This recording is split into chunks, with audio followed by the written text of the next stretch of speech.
flame of darkness known for burning death. 2000 साल पहले mythical as में एक इंसान था जिसने सब इंसानों को तबाह कर दिया, आत्माओं को जला दिया, यहाँ तक कि गॉड को भी मार दिया। उसको डीमन किंग जैसा जाना जाता था। सब लोग उससे डरते थे। उसने जनता पर अत्याचार की सारी हदें पार कर दी और उसका नाम था डीमन किंग एकेडमी। इसलिए बनाई गई ताकि डीमंस के वंशज को ट्रेन किया जा सके, ताकि वो फ्यूचर में डीमन किंग बन सके। डीमन किंग 2000 साल पहले मर चुका था। ऐसा कहा जाता है कि इस साल वो वापस जन्म लेगा। इस साल जो क्लास आने वाली है उसमें डीमंस के वंशज भी इंक्लूड है और शायद इन्हीं में डीमन किंग वापस जन्म लेगा। अगर ऐसा हुआ तो डीमन रेस के लिए ये काफी खुशी की बात है। ये बात हम कुछ गिने चुने स्टूडेंट्स को डीमन किंग एकेडमी के इनविटेशन लेटर में पढ़ते हुए देखते हैं, जो उन्हें एक उल्लू ने दिया था।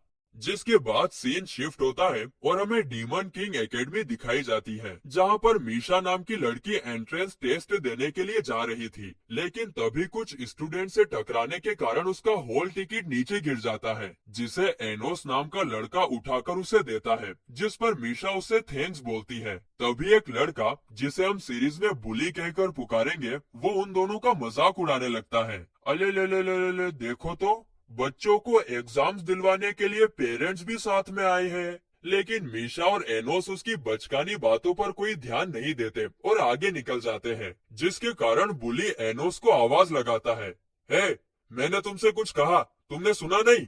जिस पर एनोस कहता है, अरे तुम हमसे बात कर रहे थे। असल में तुम्हारी मैजिकल पावर इतनी ज्यादा कम है कि मैं तुम्हें देख ही नहीं पाया। जिसे सुनकर बुली को काफी ज्यादा गुस्सा आता है और वो अपनी डार्क मैजिकल फ्लेम्स का यूज करके इन दोनों को स्केलेटन में बदलने की धमकी देता है। लेकिन तभी एनोस फूंक मारकर डार्क फ्लेम को बुझा देता है और कहता है, ओ तो तुम माचिस की तीली से हमें जलाने की बात कर रहे हो। जिसे सुनकर बुली एनोस के बारे में अनाप शनाप बोलने लगता है, जिसके जवाब में एनोस हिप्नोटाइज मैजिक का यूज करके बुली को घुटनों पर बिठा देता है। और ये चीज देखकर मीशा शोक में रह जाती है, क्योंकि बुली एक रॉयल फैमिली से बिलोंग करता है और उसे एनोस ने इतनी आसानी से हरा दिया। इसके बाद एंट्रेंस एग्जाम के तौर पर दो लोगों के बीच फाइट करवाई जाती है, जिसमें से जो भी जीतेगा उसे ही डीमन किंग एकेडमी में एडमिशन मिलेगा। और किस्मत से यहाँ पर एनोस के साथ फाइट करने के लिए बुली को चुना जाता है, जो कि एक मैजिकल आर्मर और मैजिकल स्वॉर्ड के साथ वहाँ पर आता है।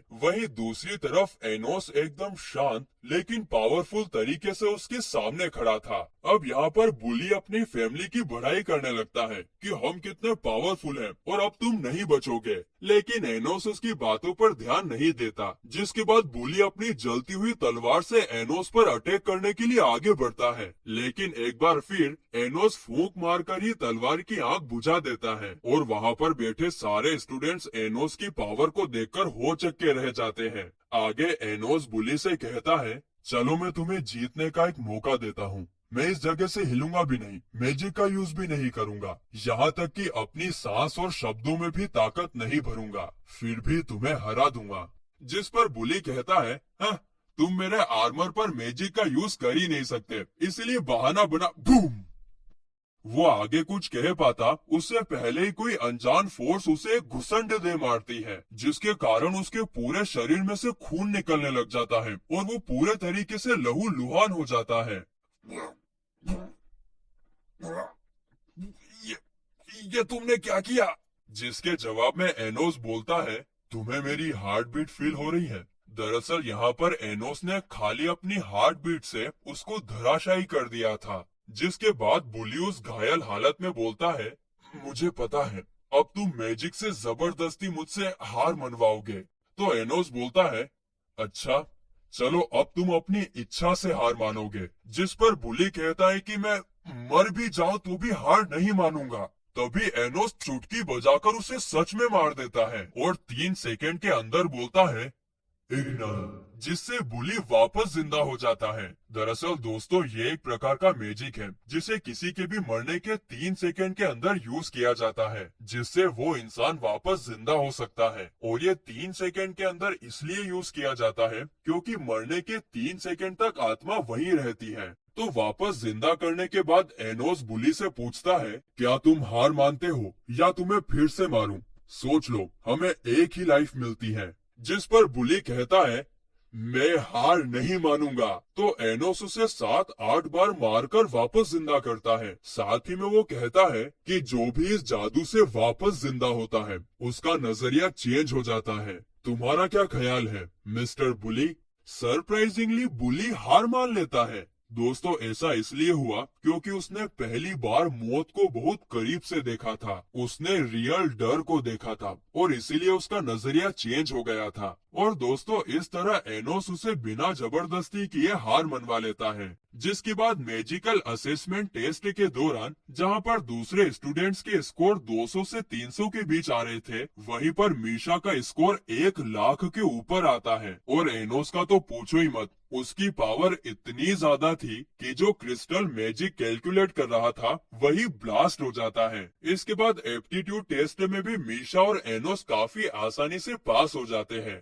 अब सब कुछ खत्म होने के बाद एनोस और मीशा एकेडमी के बाहर मिलते हैं। एनोस मीशा को अपने घर पर डिनर के लिए इनवाइट करता है। वो कहता है कि मीशा को देखकर उसकी मोम काफी ज्यादा खुश होगी। जिसके बाद एनोस टेलीपोर्टेशन मैजिक का यूज करके मीशा को अपने घर लेकर आता है। तो वहीं घर के अंदर इंटर होते ही एनोस की मोम उससे एंट्रेंस टेस्ट के रिजल्ट के बारे में पूछती है, जिस पर एनोस कहता है कि वो पास हो गया है। जिसे सुनकर उसकी मोम काफी ज्यादा खुश होती है और कहती है कि जन्म लेने के 1 महीने के बाद ही तुमने डीमन किंग एकेडमी में एडमिशन ले लिया। जिसे सुनकर हम समझ जाते हैं कि एनोस अभी 1 महीने का ही है, लेकिन समहाउ उसकी ग्रोथ बाकियों के मुकाबले काफी ज्यादा तेजी से हुई है। अब ऐसा क्यों हुआ उसके बारे में तो हमें आगे के एपिसोड में ही पता चलेगा। जिसके बाद एनोस अपनी मोम को मीशा से मिलवाता है, जिसे देखकर मोम खुशी के मारे कहती है, अरे वाह बेटा, अभी तो तुम 1 महीने के ही हो और अभी से तुम अपनी वाइफ को घर भी लेकर आ गए। तो वही एनोस के डैड तो उसकी मोम से भी 1 कदम आगे निकलते हैं, जो मीशा के बारे में जानकर कहते हैं, ये हुई ना मर्दों वाली बात बेटा।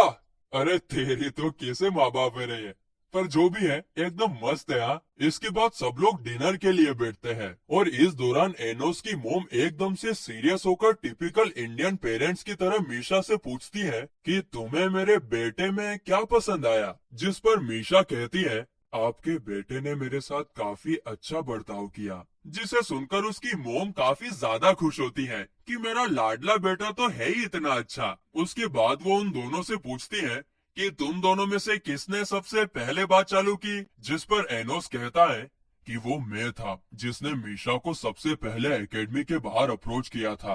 अब डिनर खत्म होने के बाद एनोस मीशा को उसके घर छोड़ने के लिए जाता है और बात करने के दौरान एनोस मीशा से उसके मोम डैड के बारे में पूछता है। मीशा बोलती है, वो मेरे साथ ज्यादा नहीं रहते, मेरी बहन के साथ रहते हैं और मेरी बहन के साथ भी मेरी नहीं बनती।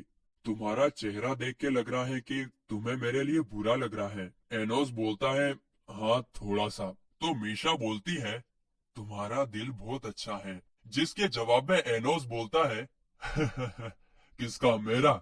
लेकिन लोग तो कुछ और ही बोलते हैं। वो बोलते हैं कि ये दुनिया बहुत ज्यादा अच्छी होती अगर मैं एग्जिस्ट ही नहीं करता। मुझे तो सब लोग डीमन और डेविल इस नाम से बुलाते हैं।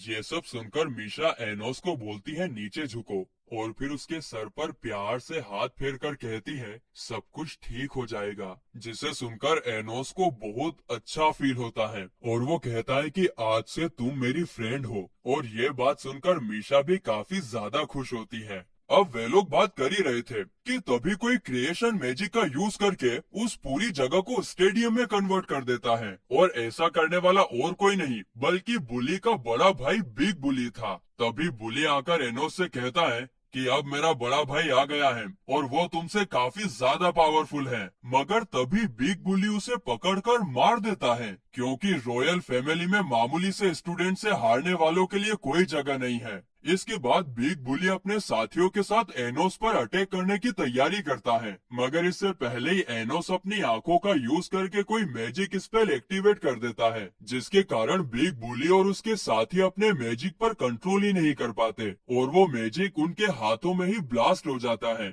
अब ये सब देखकर तो बिग बुली को समझ जाना चाहिए था कि एनोस उससे काफी ज्यादा पावरफुल है, लेकिन नहीं, वो होशियार बनता है और कहता है, रुको, मैं अपने पूर्वजों द्वारा दिया गया पावरफुल मैजिक यूज करता हूँ। जिसके बाद वो ओरिजिन मैजिक नाम का फोरबिडन मैजिक यूज करके एनोस और मीशा पर अटैक करता है। लेकिन जब मैजिक का असर खत्म होता है तो बिग बुली की आंखें फटी की फटी रह जाती हैं, क्योंकि एनोस और मीशा को एक खरोच तक नहीं आई थी। और इसका कारण बताते हुए एनोस कहता है, अबे बुड़बक, ये मैजिक मैंने ही क्रिएट किया है, तो ये मेरे को कोई नुकसान नहीं पहुंचा सकता। जिसके बाद एनोस बुली को एक ज़ोंबी के रूप में वापस जिंदा कर देता है और जिंदा होते ही बुली बिग बुली पर अटैक करने के लिए जाता है। तुमने मुझे क्यों मारा?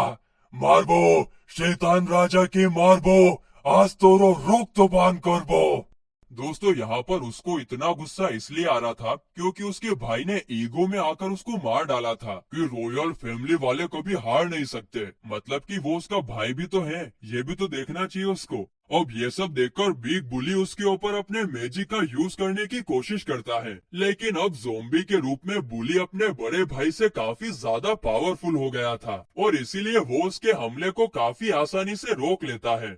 आगे एनोस बिग बुली से कहता है कि तुम्हारा भाई अब काफी ज्यादा पावरफुल हो गया है, तुम उसके साथ मिल जाओ और फिर तुम दोनों मुझसे आसानी से लड़ पाओगे। लेकिन बिग बुली मना कर देता है क्योंकि वो ज़ोंबी बुली पर विश्वास नहीं कर सकता। जिस पर एनोस कहता है कि यही तो टाइम होता है जब हमें अपनों के लिए खड़ा होना चाहिए, जब वो सफर कर रहे हो, हर्ट हो रहे हो। तुम दोनों भाई हो, अगर तुम उसका नाम प्यार से लोगे तो वो जरूर तुम्हारी बात सुनेगा। लेकिन बिग बुली उसकी एक नहीं सुनता क्योंकि उसे 1% विश्वास नहीं हो रहा था।